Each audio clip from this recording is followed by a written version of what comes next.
Hi guys, welcome back to the channel. Welcome to my latest edition of my favorite grunge albums from a big hair metal band. Now, when I say big hair metal band, I mean no disrespect. It's just at that time, bands had a lot of hair, a lot of makeup. That was one of the terms. I saw that term somewhere recently and I said, I'm using that for my title. It's just stuck in my head. But I mean no disrespect. I grew up in the 80s and I love these bands. So my next choice is Def Leppard's Slang, released May 14th, 1996. This is a departure in sound, departure in a lot of things, including their longtime collaborator, Mutt Lange, who's not sitting behind the boards. They bring in Pete Woodroffe. Forgive me if I'm saying the name wrong.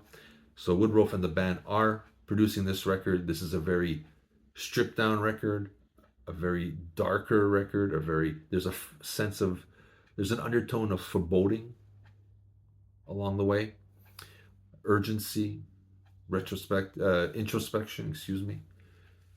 Very different, a little bit more mature writing in some of the instances here. Vivian Campbell, who was then their new guitarist, actually brings in a song that's going to be a single. It's called Work It Out. Kind of sounds a little bit, there's a tinge. It sounds a little bit like a Rush song. A little bit. There's a tinge of it. I hear 90s Rush in there. A little bit. Maybe a tip of the hat to them. I don't know. Like I said, different sounding departure in sound. You got R&B, industrial, Middle Eastern. Very different. This is not, again, like I said, your wall-to-wall guitars and multi-layered and layered choruses. This is a very different sounding Def Leppard album. But for me, at that time, I really liked it because I thought their last full-length studio album, Adrenalize, that signature sound of theirs that they were going for or had all these years was kind of sounding a little stale by that point. I think even they were a little bored with it, in my opinion. So this came out. They're actually, from what I read, they're in the studio together, as unlike when they were at Mutt Lange, they're separated and doing their own thing and playing note by note, and he kind of adds layers and layers. And this is just them playing. This is a very band sounding record, very collaborative, in my opinion. I enjoy these different sounds that they brought in. Rick Allen is even using an acoustic drum set as opposed to his electronic one that he's been using for many years. So it is sounding, in a sense, fresh to me. If I had to pick favorite tracks, I like the dark album opener Truth, the Middle Eastern tinged Turn to Dust. Slang sounds like something off Hysteria, except I'm still not sure if I ever liked Joe Elliott rapping on a song, but that's me.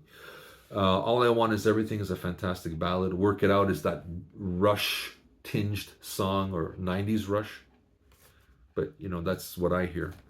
Other favorites are going to be Where Does Love Go When It Dies? I think a great vocal delivery from Joe Elliott on there. And then I'm going to have to say the atmospheric, epic album closer, Pearl of Euphoria, I think is outstanding and outstanding. You have to hear this song one time in your life for sure. Like I said, very different album, departure in sound, darker in tone, but well worth a listen if you want something other than traditional Def Leppard sound. This is their one album that did not go platinum in the US. It went gold, which is 500,000 units, but I believe it went platinum in Canada, which is 100,000, and I believe it went gold, which is another 100,000 in the UK. So not a mega seller, because like I said, I think at that point you had the fan base going, you changed your sound too much, we're not on board.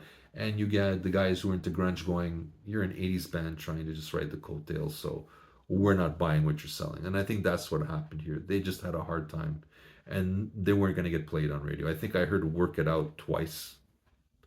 I don't even think I remember hearing Slang till like 5 years later going, they released a single. I didn't know that was a single. I just bought the record. This is the double disc. This is an anniversary edition. Has like remixes of the songs, alternate versions. I like this better. It's a little bigger, a little clunkier, but I got it for like 15 bucks on Amazon one day. I think it's a nice set. You can get your hands on this. Well worth your while if you like Def Leppard.